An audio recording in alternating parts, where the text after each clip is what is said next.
Fire is the lifeblood of the Yellowstone ecosystem. This is Filming the Outdoors, brought to you by Outdoor ProTrax, the outdoor filmmakers' go-to source for high-quality, royalty-free music. Learn more at outdoorprotrax.com. Hey, it's Andy Wills with Outdoor ProTrax. Welcome to Filming the Outdoors. Hey guys, remember to rate and review us wherever you podcast, whether it's iTunes or Stitcher or Google Play, whatever it is. Just be sure to give us a little bit of love on there. It really helps us out in the algorithm. So a little while back, we had the opportunity to go to NWTF and sit down and do a couple interviews while we were there. One of which was Cade Maestas from Maven. It's an awesome optic company out of Wyoming. They make very, very high quality stuff. I was very impressed with their products. So I was really looking forward to sitting down with Cade Maestas of Maven and talking about their brand quality and talk about the efforts they've made to be able to compete with some of these huge names who have been building optics for the outdoors for the last 100+ years. Cade and I had to escape all the turkey calls and find a hallway to sit down and have this chat. Let's get to it. I'm here with Cade Maestas in WTF, and we're going to talk a little bit about Maven Optics and their business plan and just their technology and all, just basically how they're going after the optics market right now. How you doing, Cade? Good. Thanks for having me on. Appreciate it. Yeah, man. I appreciate you taking the time. Your booth's been slammed, so I'm glad I could pull you away for a minute. Yeah, the traffic today's been crazy. It's been just wall to wall since it opened up this morning. It's hard to catch a breather. And yeah. I think I might have heard a turkey call in there at one point. Maybe a little bit. Yeah, we escaped to somewhere where there's less turkey calling happening. So tell me a little bit about Maven, how it started, and the idea behind it. Sure. So Maven, we've been going for about 5 years, and the three of us that founded the company, we've been working together in one way or another for about 12 years now, and we live in Lander, Wyoming, which is a place where we absolutely love to live. Yeah. The Wind River Mountains, you can hunt all kinds of big game species within about 20 miles of town. And so as we went through some up and downs in the corporate world of a previous company, first thing we decided to do is find a way to not have to move. We didn't want to move somewhere else. So we were talking about some business strategies, some business ideas, and we talked to some good friends of ours that own a high-end optics factory in Japan. Okay. And they were friends that we've known for years. We've hung out, had sushi, drank a lot of sake. And the conversation came up about the idea that there's a lot of optics coming out of Japan right now, and a lot of really good optics. And the problem is so many of the brands that are bringing stuff out of there right now, they're not asking for the best. They're asking to hit certain price points. They're asking to hit different factors, but no one's going over and saying, okay, what is the absolute best binocular you can make? And these engineers and these factories, they know what they're capable of. They know what they can produce. And so as we're chatting with them, we're like, maybe we could get together and come up with something that would really be the best. And so we sat down and started sketching out some ideas, and their engineers were fired up. This idea that they could actually kind of test the boundaries and push the limits of what was capable. And so we sit down and we sketch everything out, and we get a binocular that it's bomber. We're pretty psyched about. Yeah. And then we start looking at the traditional retail model of what this would look like, and if we went a regular way and got some distributors and dealers, like, okay, so this thing's going to compete against the big European glass in performance. This is going to be a true high-end, high-performance unit. But if you go the traditional model, it's also stacking up with them on price. Right. It's like, okay, so really, why would John Q. Public spend $2,000 on a binocular from someone they've never heard of versus $2,000 on a binocular that's proven, known quality, high performance, there's no doubt that it's a good thing. That's right. No one's ever saying that it's not a great product. It's just expensive as hell. So we started looking at some different opportunities, and we saw this chance with a direct-to-consumer. KUIU cut that edge for the industry with soft goods and could really produce something phenomenal and cut some costs down and put some more product in, some more quality. innovation. Really, innovation is kind of where it comes into it. When we saw that, I thought, okay, now here we can really make a run at the big three and do it for half the price because we're going to cut a couple of these guys out of the chain. It changed the game. Oh. So when we really got some of that put together, that was what drove it. We started on the quality end and ended up in this direct-to-consumer marketing plan because it worked. And we're small, and Sure. we're fine being small. Really, if we were going to go after that huge market, if we wanted to all be multimillionaires in 5 years, this wouldn't be the way to go. Right. You want to sell container loads of stuff to Cabela's if that's Just what you want to unloading do. them. Yep. You just want to, write 3 orders a year and have them be, have a lot of commas in it. That's Right. what you want. And you're not sitting at the NWTF show talking to customers. But you know what? Talking one-on-one with the consumer at a show like this is so much more fun than sitting in a boardroom somewhere in middle America talking to a corporate buyer about what they think the consumer might want. Yeah. It's a whole different thing. Am I saying that we're competitive and that we're putting product out there that'll stand against it? And for 99% of users will never be able to see or use the difference between those tiers? Absolutely, and we're doing it at half the price. Wow. So, and it's fun. I'm having fun. I don't ever dread getting up. As a matter of fact, my wife gets irritated because I'll get up in the morning, I'll get dressed, and the kids aren't quite ready to go or whatever. I'll be like, all right, you're taking them to school. I want to get to the office. I've got stuff to do today. Got to get to work. Yeah, and I've worked in corporate jobs before where I was physically sick on Monday morning having to go in. It's just not that way. I work with a good group of guys. We're growing. We're hiring. This show last year, we had 4 people on payroll. This year, we have 6 people on payroll, Nice. plus 2 new contract employees. All right. That's a huge increase. I don't want to get huge. I don't want to have 100 employees. Yeah. But it's nice to have 6 of those jobs are in Lander, Wyoming. Those 6 jobs didn't exist 5 years ago. That's pretty cool. That's pretty exciting. Yep. So tell me a little bit about the different products you guys do and what's your most popular one. Okay, yeah. Yeah. So our foundation is binoculars. Okay. We make kick-butt binoculars. Yeah. That's where our background is. That's where our passion is. We're all outdoorsmen in different ways. We hunt, we fish. Mike is a world-class rock climber. So we all use optics and do things in different ways. So our first products were binoculars, and that's really what this Japan friend of ours could produce at a high level. And we're simple guys. So our first binocular we came out with was our B1 for binocular 1. Our second one was our B2. Hey. Then our B3. There's kind of a series there. So we don't spend a lot of time on nomenclature. Yeah.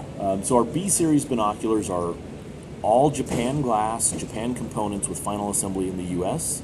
So we do that final assembly at a mil-spec factory in San Diego. Okay. And because of that, because it's a domestic production, and because we're direct-to-consumer, we actually custom build them. So we build them one at a time. You get on our website, and you can add 5 different camo colors, 2 different body armors, 8 different colors, engraving, and they're sitting on your door in 3 weeks. Wow. So That's we've impressive. cut that time delivery way down. And you know what? It's something that a big brand's never going to do. Can you imagine going into Cabela's and trying to custom order anything? It just doesn't work out that way. No. So that's kind of our little niche, our little hook. And in that, our B2, which is we have it in a 7, 9, and 11 power by 45 millimeter. And that's really our kind of flagship. It won Field & Stream's Best of the Best in Optics a couple of years ago, and it's got a lot of rave reviews. And it really stands up against $2,500 glass. Oh, that's and fantastic. It's $1,100. Boom. So we sell a few of those. Oh, yeah. Last year we launched a new line, our C series, our classics. There's a C1, a C2. There might be a C3 Okay, later on I'm picking this up on the year. pattern. And that series is made a little bit more for the I won't say price point, because when you think price point you think something that you get at a box store, but Right. it's that mid-range optic, that guy that's had the $50 pair, the $100 pair, and he knows he's ready to step up to the next tier. He's not ready to drop $1,000. Right. Right? And so he's in that medium point, and a lot of people never leave that mid-range, honestly. And so we launched our C series, and it's competing against $500-$600 glass, and it's $350.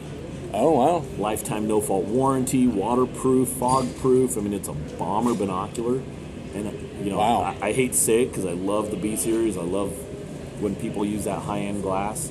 But the C series is as much binocular as probably 80% of hunters will ever need in their life. What's the zoom on these things? Like, how far can you see? So, like the C1s, Yeah. we have an 8 power and a 10 power by 42 millimeter. And, one of my favorite things to explain, and I hope I don't get too much off track here for Yeah. you, but the numbers on binoculars, it's interesting to me as someone who's been in the industry for so long, how few people understand what those numbers mean. So a 10 by 42 is the number one selling binocular in America, and of any brand. I any recognize price. that number, but Yep. I'm not sure I know what it means. So the first number, 10, 10x, that's how it's written right on the binocular, 10x, is 10 times the magnification of your eye. All right. So if you're looking at something at 100 yards through a binocular, it looks like it's 10 yards away. Gotcha. Just that simple. The second number, that 42, is the size of the objective lens, or the lens facing the object you're looking at, in millimeters. Oh. So a 10 by 42 is a 10 times magnification, 42 millimeter lens. Gotcha. Now, all day, every day at shows, I get people come up and say, "Where's your 10 by 42? That's what I use." Like, all right, let's map this out a little bit. Why is it you want a 10 by 42? Well, that's what my great-great-great-grandpas used. That's what everyone Right. uses. And it becomes a self-fulfilling prophecy. Everyone uses it, therefore everyone uses it. Right. And it's a great binocular. There's nothing wrong with a 10 by 42. But I can buy a 10 by 42 for $20. I can buy one for $4,000. Those numbers Okay. mean nothing to do with quality. Right. It's just this. It's a number everyone recognizes, and so they can walk up and feel like they can talk a little bit knowledgeably at the table. Right. But really, they're not asking a question that's at all relevant. Totally. It's like asking what kind of air you put in your tires at Big O Tires. Yes. It doesn't matter. Does it matter? No. And so that's what I love about these things. If you're a consumer going into a retail shop, one of the big retailers around the country, and you don't know this information, and you walk up to the optics counter, Yeah. you're counting on that high school kid behind the counter to know something. Right. And he's probably getting a spiff, which is an industry payment or an industry term for a payment or product bonus for pushing a specific product behind the Right. counter. Totally. So you walk up and you say, "What binocular should I buy?" And he will point you towards the one that is rewarding him the most. Of course. Of course he And will. So I get these guys here. I get guides and outfitters that don't know what 10 by 42 means because no one's ever taken the time to explain. And so I get the time to talk to these people one-on-one and really educate them about not just the numbers, but what optics are in general, what the magnification ranges are, and why this is a wide angle and that's not. And like I said, that is way more fun than sitting in a boardroom pitching Oh, yeah. a big sale. So, and then your marketing, is it mostly social marketing, or what's your main marketing chain? Obviously, you come to shows like NWTF. So shows and digital marketing Yeah. make up, probably 90+% of our total. Sure. Because we're an online platform primarily. Sure, I come to a show, but I'm not feeding my kids off show sales. Right, I'm right. coming here and I'm educating people about the product, and it might take them a year or two after seeing me to really pull the trigger. Maybe they're Yeah. waiting for that income tax return in a couple of weeks, or Christmas money from grandma next year. Whatever Totally. it is that pushes them over the limit to move into that next thing. So we use social media marketing a lot. Yeah. Because of that online platform, we want to steer them to the website, and I'll probably get a lot of hate out of this, but print's dead. It really is, You isn't know, it? print is dead. You know, you print 80,000 magazines, and you just throw them into the wind, and you hope that someone lands on it. And 3 years from now, someone buys from it, and you go, you know what? That might have been from that magazine I bought 3 years ago.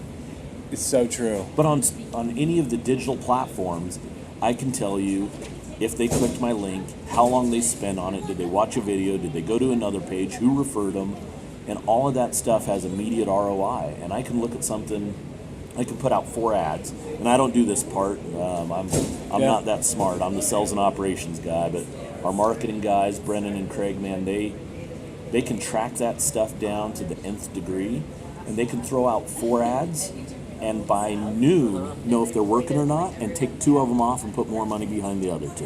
Wow. I mean, it's amazing. And so all these guys come up and try and sell us ads and everything. It's like Why? It doesn't make sense. It doesn't make sense. You know, I mean, even the stack of business cards I have here, I mean, that'll be useful, but you can connect on Instagram in a second. Sure. It's Yeah, amazing. that digital connection, and you know, we joke about it a little bit. You have way more connections, but the connections seem to be a little bit shallower because of that. Because Yeah. it's a quick connection, and you know, I know everything about you that you happen to want to share on Instagram because I've seen 50 of your pictures. Right. But that's it. If you're not showing me pictures of your dog ever, I don't even know if you have a dog. That's you know, very true. It's- you kind of get to decide what that face is that you show the world. But Right. you know, that social connection, that immediate share. We were talking about today. A guy can walk by the booth, or a gal or whatever, and you don't know him from Adam. And they look at it and they go, wow, this is cool. Let me snap a picture on my phone real quick and share it. And they happen to just be someone that other people follow, and now 80,000 people know who you are. Boom. Boom, just like that. Joe Rogan, I don't know if you recognize that name. Yeah. He's kind of a popular guy. He showed a picture of our binoculars on his Instagram that he had got through a friend of his, Yeah. and shut down our website. We had so many hits from that Instagram post. Overload. That it literally shut our website down within a couple hours. That's exciting It and was scary. Yeah, and Like, oh, crap. It forced us to innovate a little bit and look for a better platform that could be more scalable, and it made us mature a little bit as a company, which was all good. But that's not happening if you drop by a full page ad in any No way. magazine. Like, boom, I just got my brand new Outside Life or whatever. Right. And, hey, look, there's an ad here. All of a sudden, 80,000 people visit your website all at once. Not it so doesn't much. work that way. Not anymore. So that's It's easier just to click an ad on your Instagram scroll, you know? yeah, and you're already there. I mean, we Right. see like 65% of our hits on our website are from mobile platforms, and that's because they're coming from somewhere else. They've seen us on a buddy's page, they've seen us on an Instagram post, whatever it is, and I've seen some of the, you know, there's positives and negatives to it.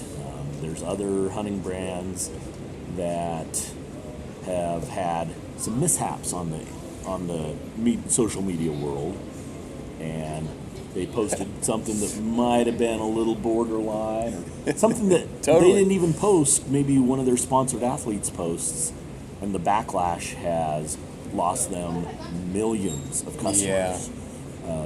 There's no hiding.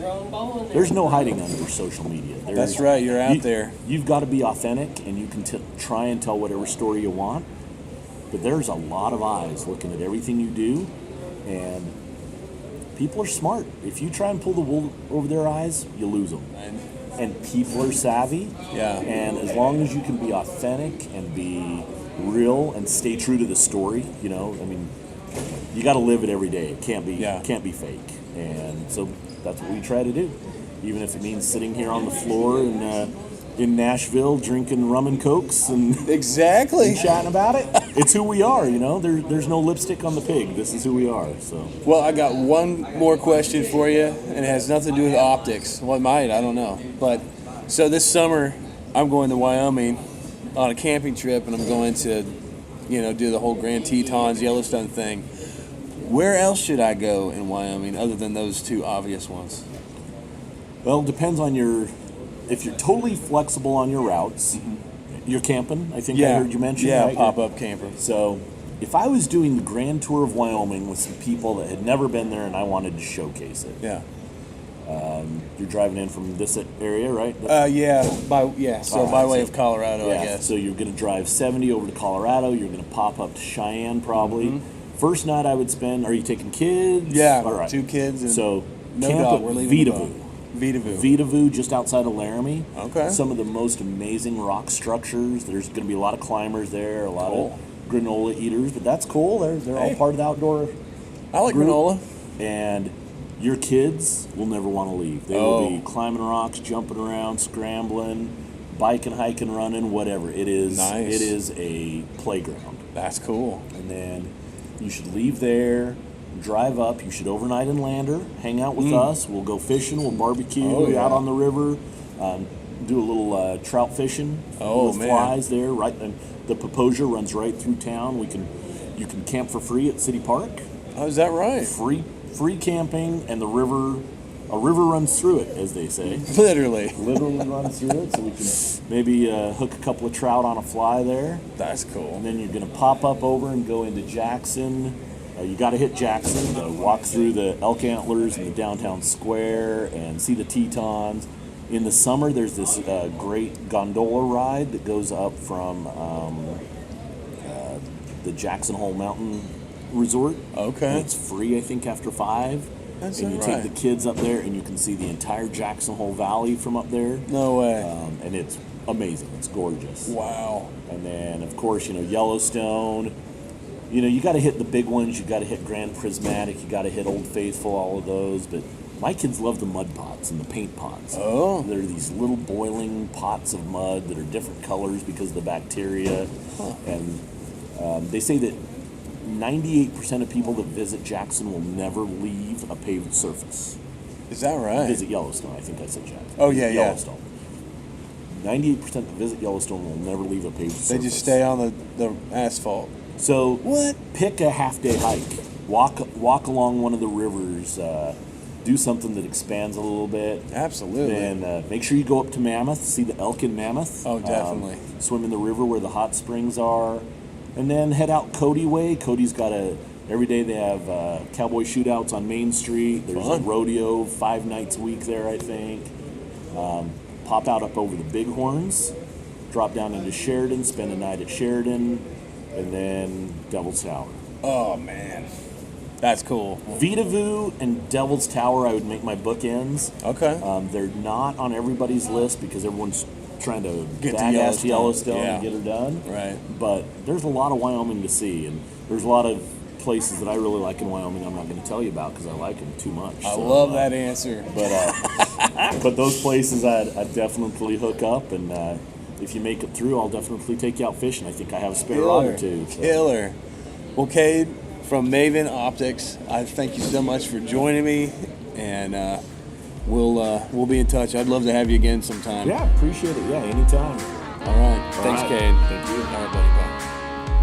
Thank you, Cade, for sitting down and talking to us about Maven. I really enjoyed it. Now we're going to listen to Steelhead Summer from the Mist Collection.